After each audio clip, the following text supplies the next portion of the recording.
I think it also too it puts women in a very precarious position where they almost feel pressured, like they have to pursue something for the for the sake of women's rights, when in fact that they are designed by God to bear children and to birth children. Exactly. Yeah. And when you villainize that kind of life and make it unappealing, I think it puts women in a place of deep tension. Well, I think it's anti-women to downgrade having children and the role of having children.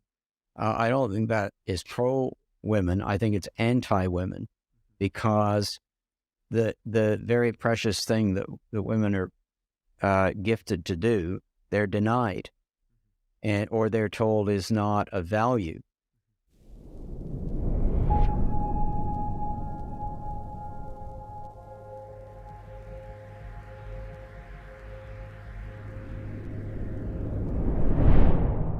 Welcome, everybody, to the Good Theology podcast, brought to you today by our presenting sponsor, Dwell Bible. Did you know that the average adult checks their device 261 times over the course of the day? That depresses me about myself. Look at Dr. David is on his phone right now.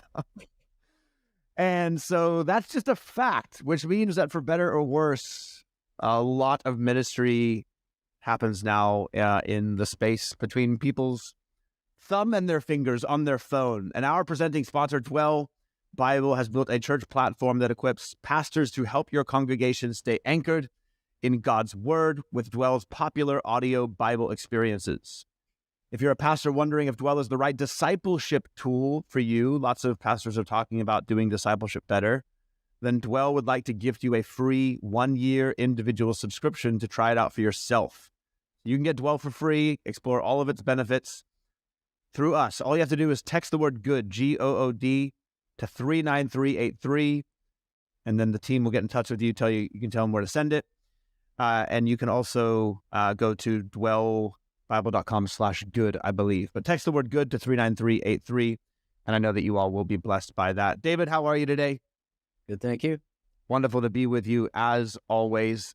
So enjoyed our last conversation on revival and faith. That was one of my favorite episodes to date, I think. Well, what we all need more of the Holy Spirit. And however you define revival, basically it means life, and we can all do it more life. Hey, we in church here in Michigan, Centerville, on Sunday morning, I didn't even know whether I was going to be able to get to preach or not. Wow. It just, the Holy Spirit broke out. We've had some miracles of healing. People were flooding the front. The worship went on, and it was just amazing. And the more of that, the better. And even if somebody else is doing it not the way that we're doing it, I don't really care as long as God shows up. Yes. Well, yeah, that's wonderful to hear. I saw just yesterday, I believe, that I think the Dean of Asbury has decided to start winding down the nonstop meeting that they've been having. So I think it's carrying on in some form through Wednesday. We're recording this on Tuesday, February 14th. It comes out a week later. But by the time you all are listening to this, I think the meetings will have been wound down to just their normal schedule at Asbury.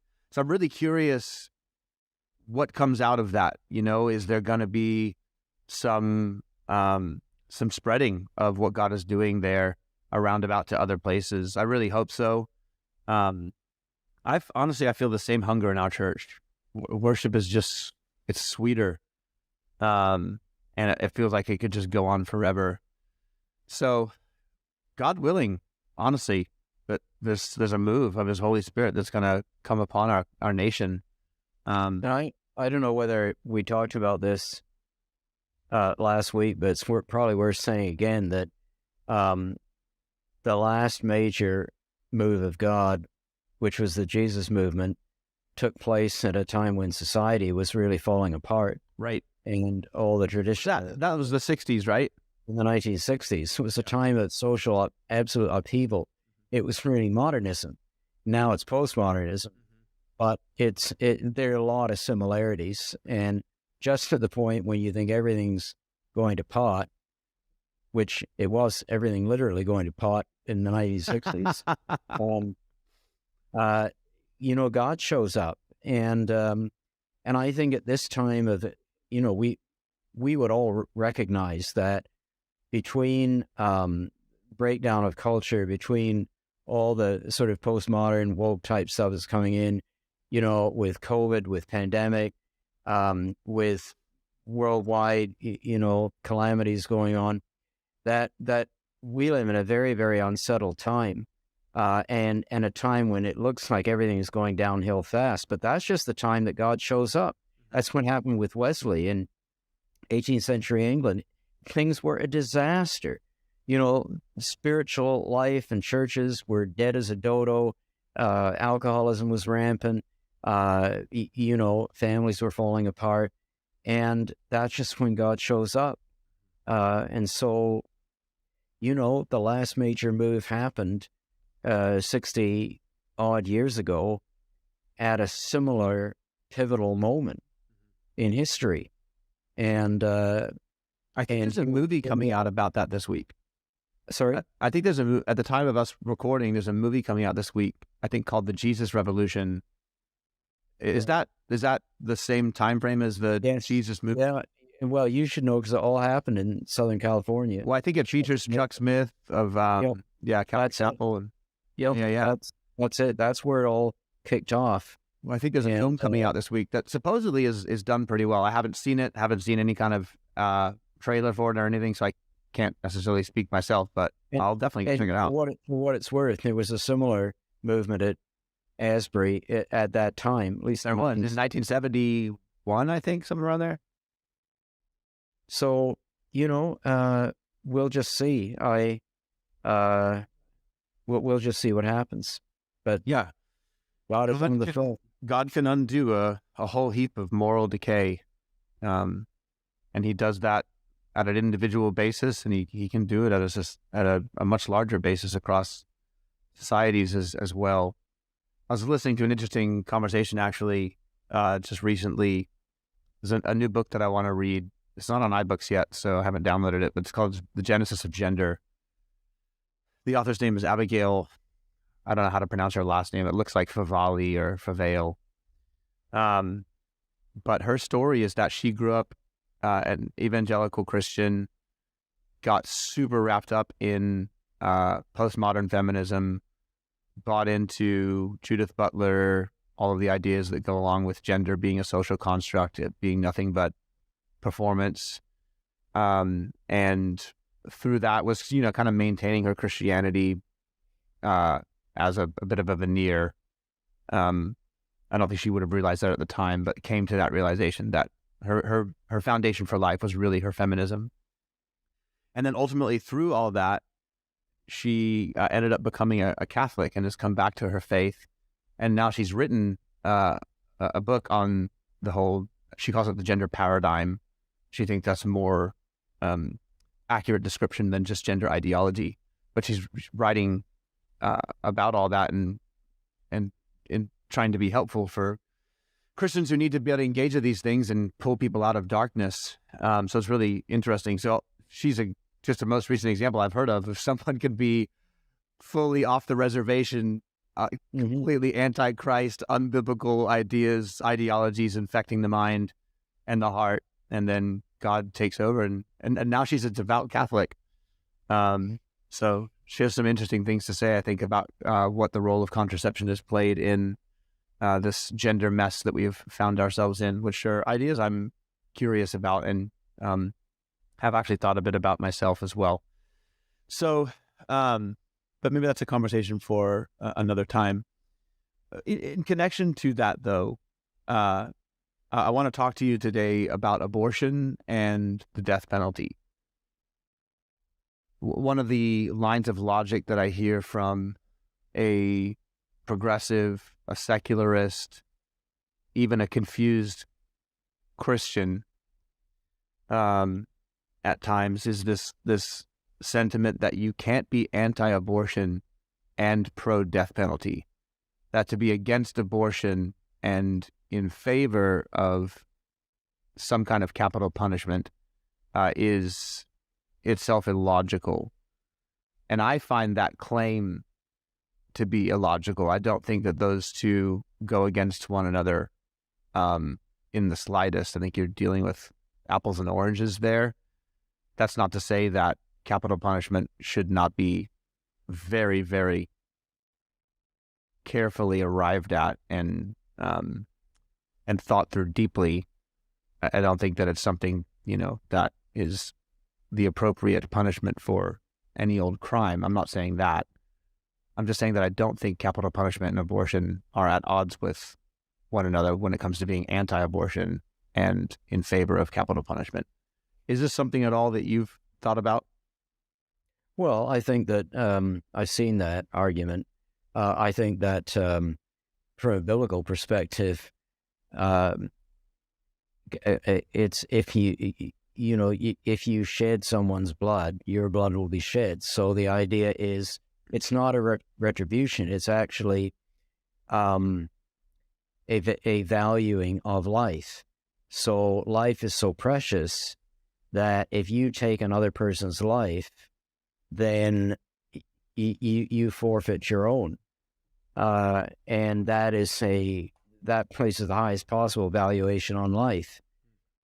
So that from a biblical perspective, capital punishment is a valuing of life, and the idea being that it's also a deterrent.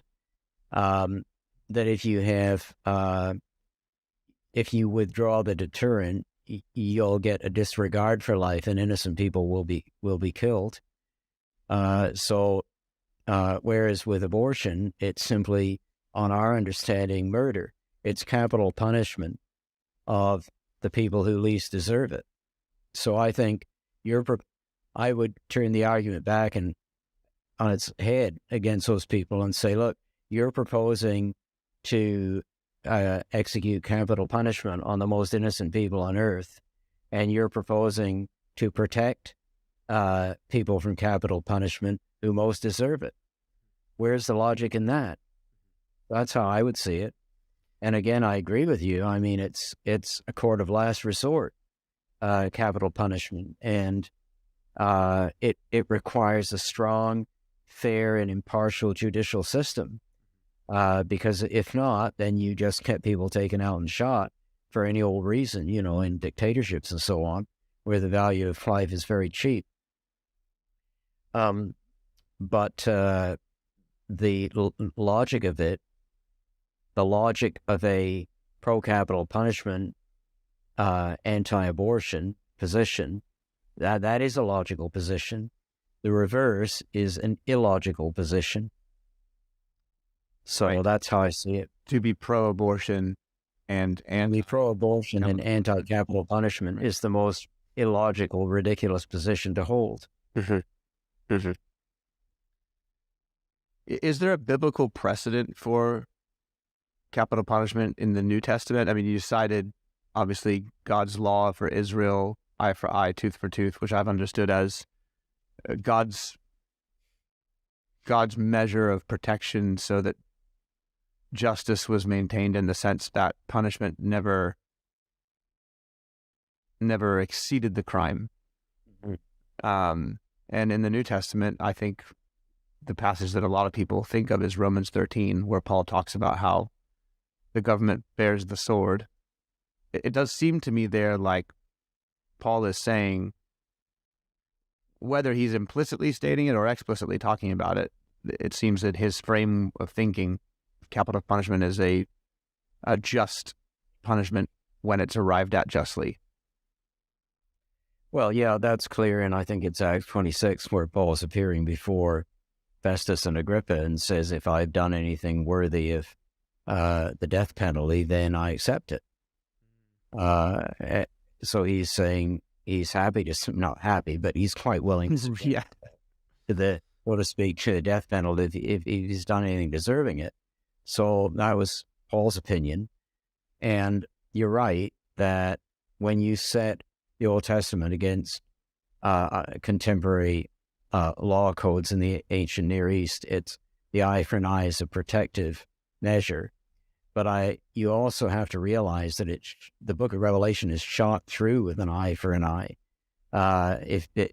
It's something I never realized until I began to study Revelation, very seriously, number of years ago. And it's right there. You will die. You will receive the punishment that you've meted out to others. It's a consistent theme in Revelations, which indicates that it's something that is in God's conception of justice. And that's an eternal truth. So, and, what else is Paul saying in Galatians 6 when he says, you'll reap what you sow? It's an eye for an eye. And we know that that's what happens in life. We reap what we sow. So, if you reap, if you sow in the direction of taking the life of another person, then you reap the punishment for that. But in God's economy, that is a protection of life, not a diminishing of life. Because it upholds the value of life in principle, not just in particular. Right.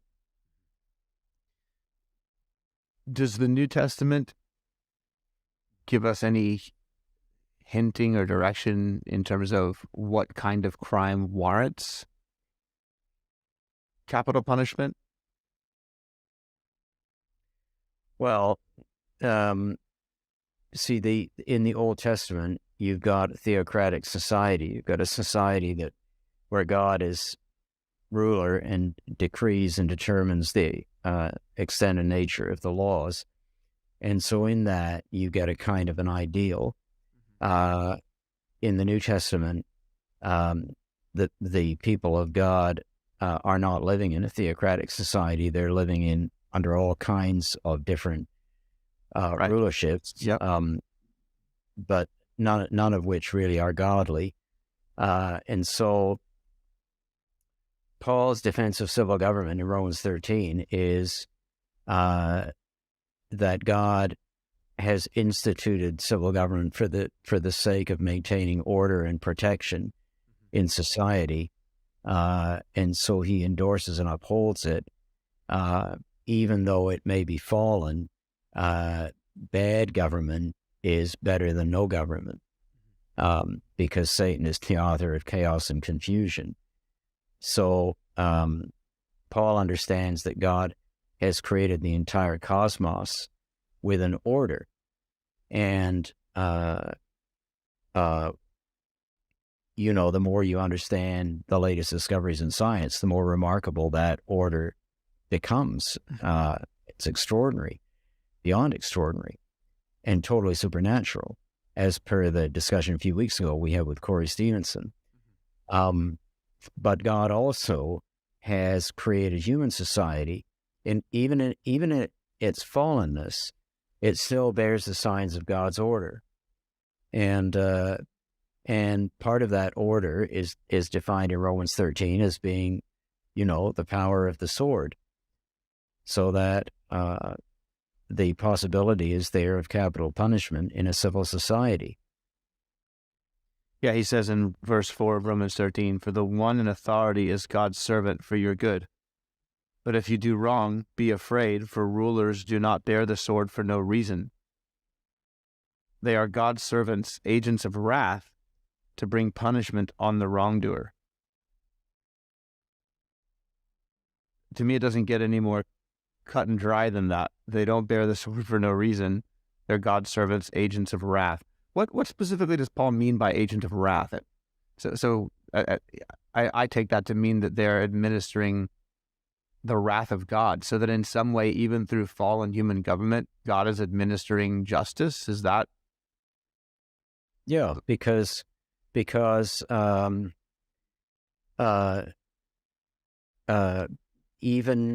in our fallen condition, civil government still represents God's desire for justice in society, where, for instance, the weak and the innocent and the poor and the powerless are protected against evildoers and those who would abuse them.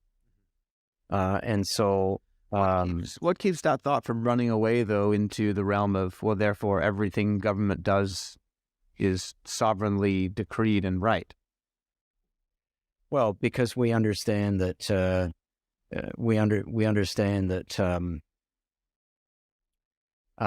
in the fallenness of creation, that no human government is. I mean, the counterpoint to Romans 13 is the portrayal of fallen human government in the book of Revelation, where Babylon is presented, as a demonically inspired system. And when you put that together with Romans 13, you realize that the purpose of God is to use civil government for the restraining of evil and the promotion of order, which is why Paul urges us in, I think, 1 Timothy to pray for kings and those in government, that there be order. But at the same time, the forces of evil are working to corrupt human government for their purposes. So at any given point in history, depending on where you're living, and it doesn't take somebody with a PhD to figure out, casting your eye around the world today, some of the places where Satan is operating human government in a very awful way to destroy people, that is corrupting its proper purpose.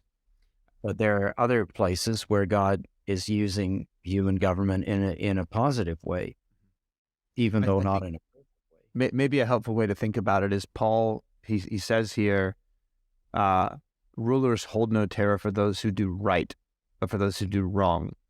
Do you want to be free from fear for the one in authority? Then do what is right, and you will be commended.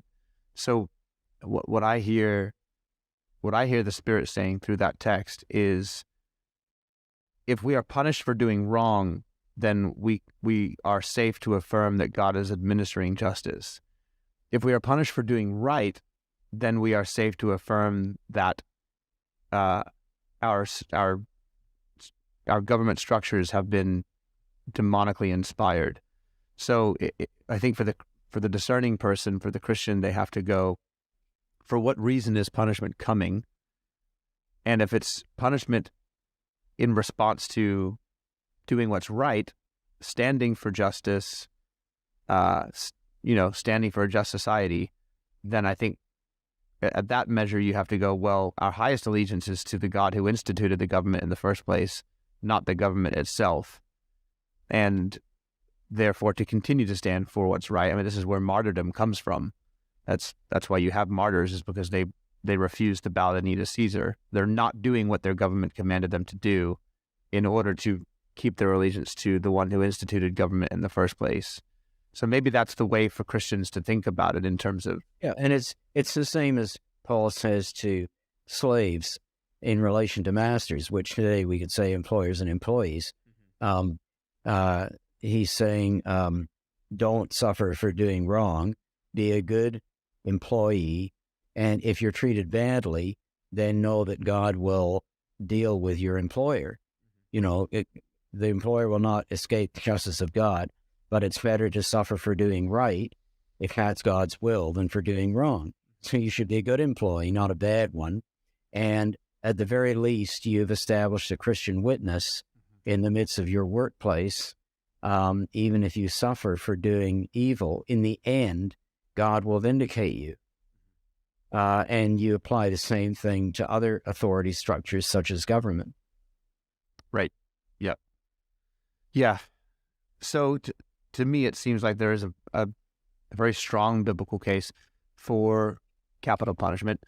Must a Christian be pro-capital punishment? Can you be a Christian and actually say, no, I think capital punishment is always wrong? Well, you can be a Christian and hold various views. I mean, in the part of the United States I'm in at the moment, they'd hardly think you could be a Christian and be a Democrat. Uh, whereas you go over to England and they might say the opposite, Right. in their relative political terms. So, I think we just need to be very, very careful about saying who can be a Christian and who can't. I mean, that pertains to your personal walk with the Lord and the details of your salvation. And, I think that other subjects, like, for instance, the role of capital punishment, is a peripheral matter. I'm not saying that we shouldn't devote some thought to it, but I don't think we should put it at the center of our doctrinal discussions. Abortion is different. To me, abortion is one of those issues that is a profoundly biblical moral issue at the heart of our understanding of the image of God and of Christ himself.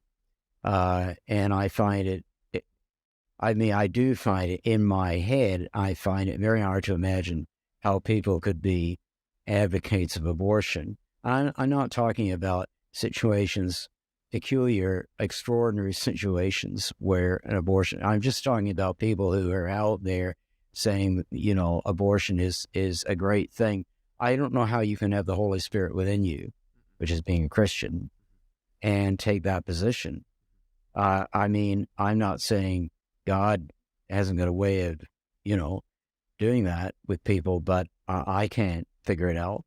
But I think we need to be very careful about a ton of other issues as to, whether we define who's a Christian, who isn't, or even how mature someone is or isn't, depending on a particular social or political position they've got. Because usually there are valid biblical reasons for both, and you have to come to that. That's why, we need people in the body of Christ who will think deeply about some of these things and help us in them.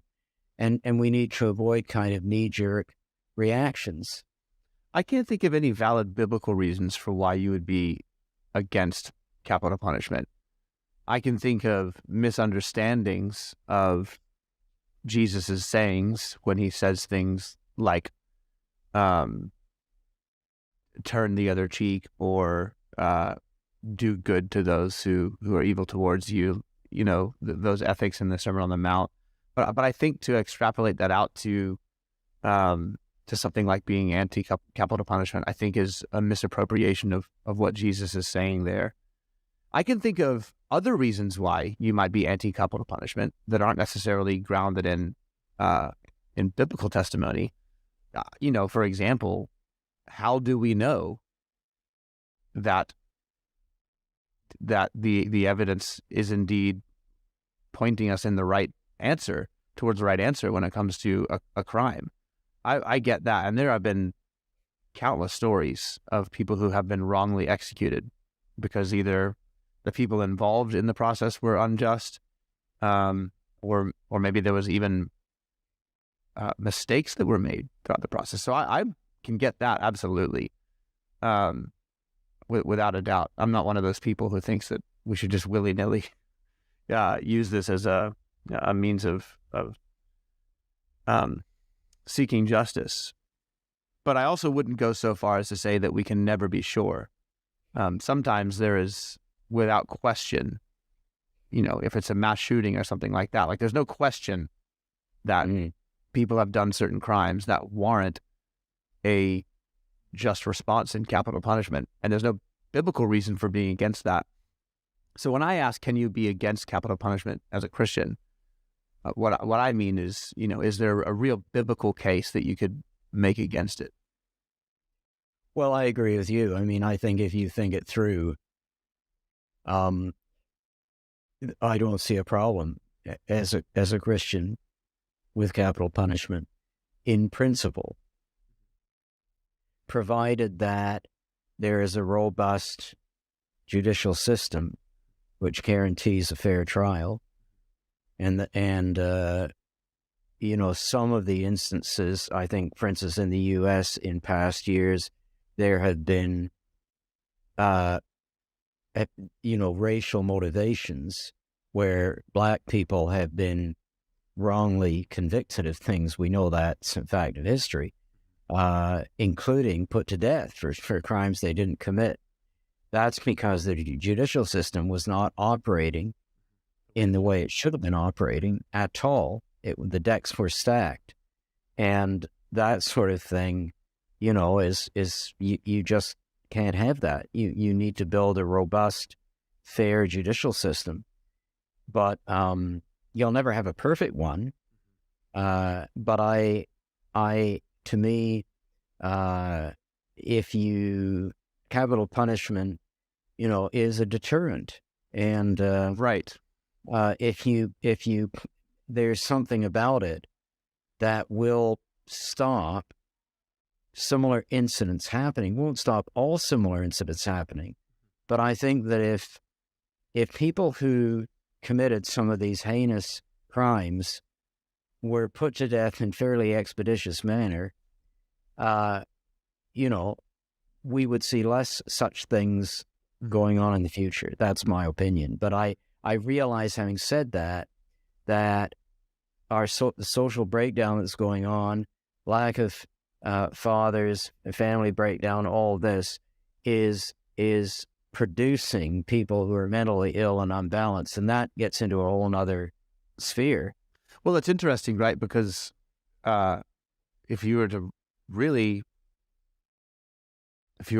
be biblical about it, you wouldn't limit something like capital punishment to the most severe of crimes.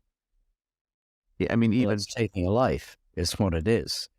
Biblically. Well, so when Paul says in Acts 20, he said it was Acts 26, when he says, I'm happy to bear the penalty for whatever my crimes are. Surely he's not saying, if you found me guilty of murder,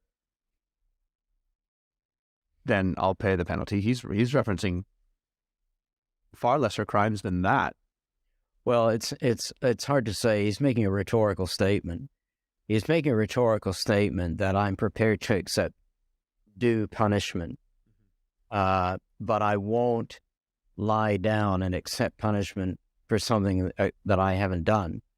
And therefore, but notice in it that he doesn't throw the judicial system out of the window. He appeals to higher authority. Yeah, I'm just curious. I think there are... So just a quick little search here. I mean, crimes that were punishable by death in Israel: homicide, striking one's parents, kidnapping, cursing one's parents, witchcraft and divination, bestiality, worshiping other gods, violating the Sabbath, child sacrifice, adultery, incest, male homosexual intercourse. These are all things that are listed in, I'm assuming, Leviticus, that warranted capital punishment. Now, obviously, as you said before, you're dealing with a theocracy.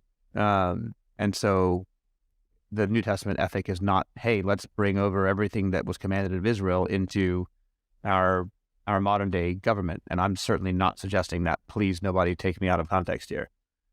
The principle that I'm getting at is I wonder if severity of crime is something that maybe we're nervous to talk about because we don't want to be seen as heavy-handed, when in fact a very robust order of punishment in a society actually will keep the more severe crimes from happening, because we punish even supposed lesser crimes with things that might be perceived as kind of severe. I mean, that seems to be and you see, that's a correct observation, because everybody knows that back in the 1980s and 90s, when Rudy Giuliani was mayor of New York, that he started prosecuting the graffiti artists. Right. He started with jaywalking, I think, right? And those kind of things. And lo and behold, 5 or 10 years later, the homicide rate drops off. And I had a friend who was living in New York, and he said, it's absolutely remarkable. He started going after these petty crimes because he had some pretty smart police people, I think, and people that understood what was going on, maybe some psychologists, that if you actually start reducing tolerance for petty crime, smaller crimes, that you'll get a drop off in the bigger crimes too. So because you're establishing a climate in which disrespect of other people is not tolerated, and that's a concern that we should have in our society today, where we let people off the hook for all sorts of things, and anyhow. I do think that there's something to be said about that. And in our day and age, where it's considered in many circles, especially out here in California, to be wrong if you spank your children. So we're very cautious around any kind of punishment that might be perceived as severe or quote unquote abusive. And now we're much more likely to reason out the child's feelings or, something like that. And those kinds of things are being extrapolated across society in more progressive cities. I mean, what was the thing during the last couple of years in San Francisco, I think it was, where there was like a threshold of theft that was permissible, and there was going to be no penalty if you stole anything, under $1,000 or something like that. And you had businesses that were literally closing down because there's no accountability for, and so you see, in the effort of justice, because you're trying to protect underserved people, quote unquote oppressed people, by not having penalty for their action. You actually produce a very unjust society. It's the racially marginalized people that suffer the most, because they're the ones that live in those cities where those idiotic policies are promoted, and the record. I mean, you don't have to look very far in, for instance, the United States to look at the places where those policies have been put in place. It's catastrophic. I mean, there was, I don't know, I saw something the other day in Austin, Texas. There was total civil disorder. And they fired too many police. People were taking control of parts of the city. And what good is that supposed to do? It doesn't affect the rich and the wealthy, because they're out in the suburbs with their private security guards and all the rest of it. But it affects the people that it's supposed to be, it hurts the people it's supposed to be helping. Exactly. But we don't want to transgress too much onto political matters. At least I don't. I'm always down. Yeah. This article here says that a case against capital punishment biblically can be made from John chapter 8, where Jesus' words can be construed as condemning the practice, which would be him saying, "Let he who is without sin cast the first stone." Well, that's true, except that passage isn't in the original manuscript, so that argument's easily. Yeah, it's one of those things where we don't build theology from that story. But I think it takes it out of context anyway. That's what I was gonna say. And so yeah. Yeah. Well, very good. Well, for those of you that maybe have ever heard that remark, or maybe somebody has even said that to you personally in regards to, you can't be anti-abortion and pro-capital punishment. Hopefully this conversation has been helpful for you. The two are absolutely not the same. I wouldn't even use the term capital punishment and equivocate that with abortion. I would just call abortion killing an unborn child, which in fact is murder. And I understand that there are rare scenarios that option needs to be seriously considered. But the fact is that those rare scenarios are not the vast majority of what's happening when somebody gets an abortion. I don't know if you all follow, I think it's Live Action on Instagram, but I'd say that's a worthy follow for you. The stories on there are gut-wrenching, and at times I have to put my phone down when I read them or see the pictures that they post. But it is very sobering to be confronted with the reality of the abortion industry in our country and the millions and millions and millions of innocent children who have been killed at the hands of so-called doctors. Yeah. Anything you want to say on that before I move on? Well, I agree completely with you, and I think there is a demonic spirit behind it. I think that there is a spirit of murder in the society in which we live, and I don't, I often wonder how people live with their consciences, so, but there is redemption and forgiveness by the grace of God, even for people who have gone through abortion. I do think it's really important for churches to open the doors to people even who have had abortions, but who are now seeking to be right with God, that we respond in grace and mercy and forgiveness.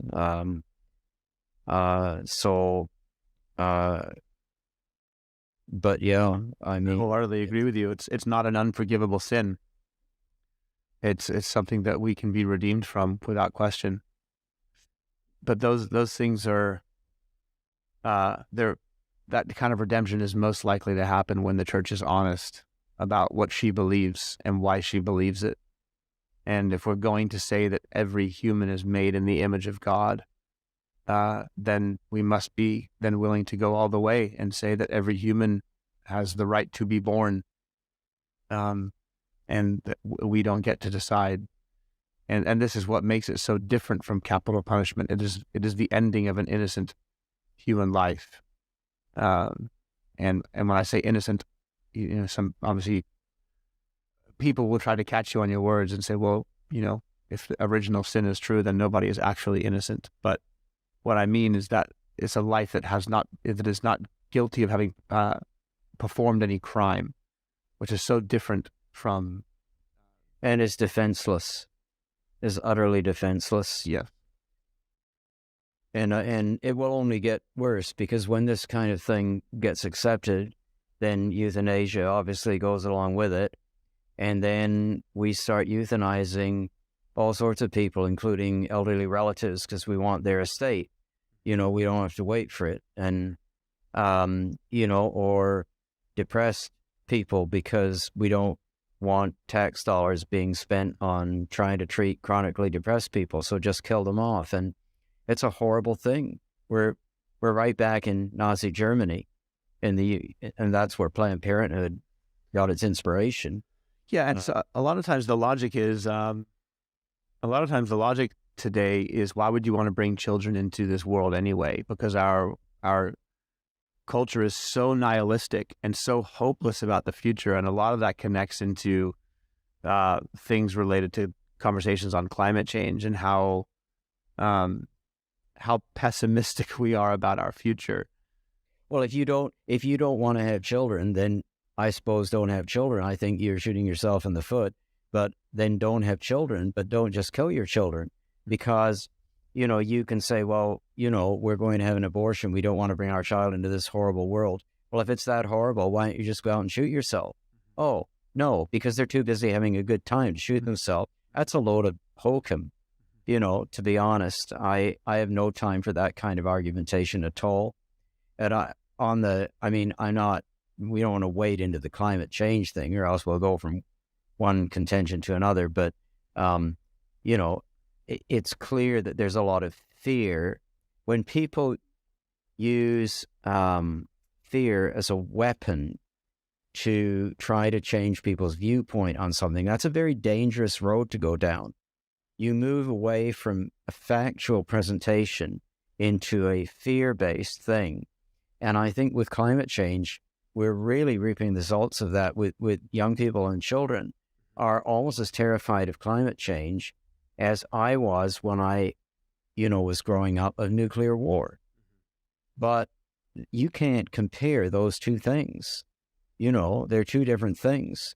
And they're completely different things. Jordan Peterson has been on a kick in the last few months. He's interviewed, I don't know, maybe 4 or 5 different individuals who are highly qualified to speak into the issue. And it's definitely something worth listening to if you want to get an alternative perspective other than perpetual doom that tends to come from the mainstream voices around that topic.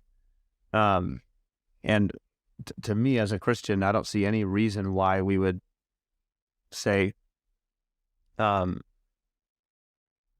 we should stop having children. I think children are still a gift from the Lord, and the promotion of healthy families is good for society.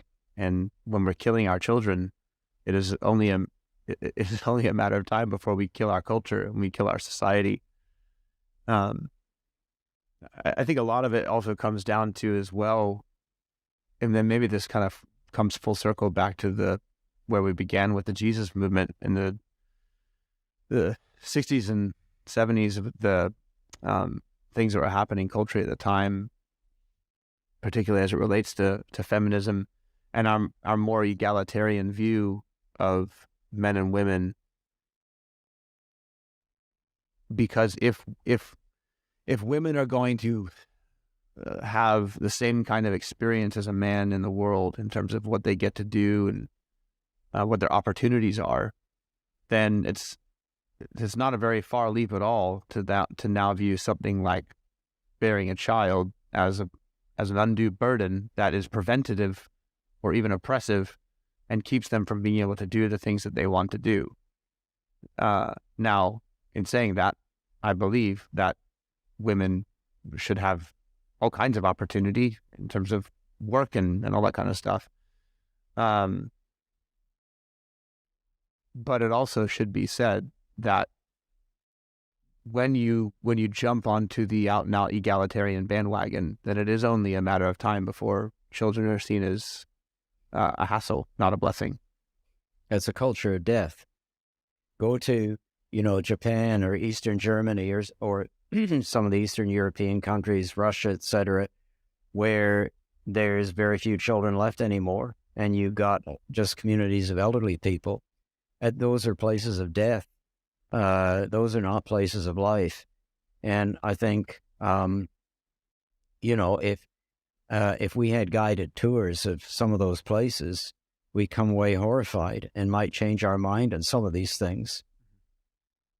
I think it also it puts women in a very precarious position where they almost feel pressured, like they have to pursue something for the sake of women's rights, when in fact that they are designed by God to bear children and to birth children. Exactly. Yeah. And when you villainize that kind of life and make it unappealing, I think it puts women in a place of deep tension. Well, I think it's anti-women to downgrade having children and the role of having children. I don't think that is pro-women. I think it's anti-women, because the very precious thing that women are gifted to do, they're denied, or they're told is not of value. And I'm not sure I understand how that is a statement that favors women. I don't think it is. But I think with all these things, it takes time for the pendulum to swing. And unfortunately, a lot of people have to reap the results of decisions they're making. So people that make a decision today that they're not going to have children because of climate change, even though the reality is it's just not convenient. They want to make more money. They want to have independence. They don't want to pay the price, is more likely to be the reason.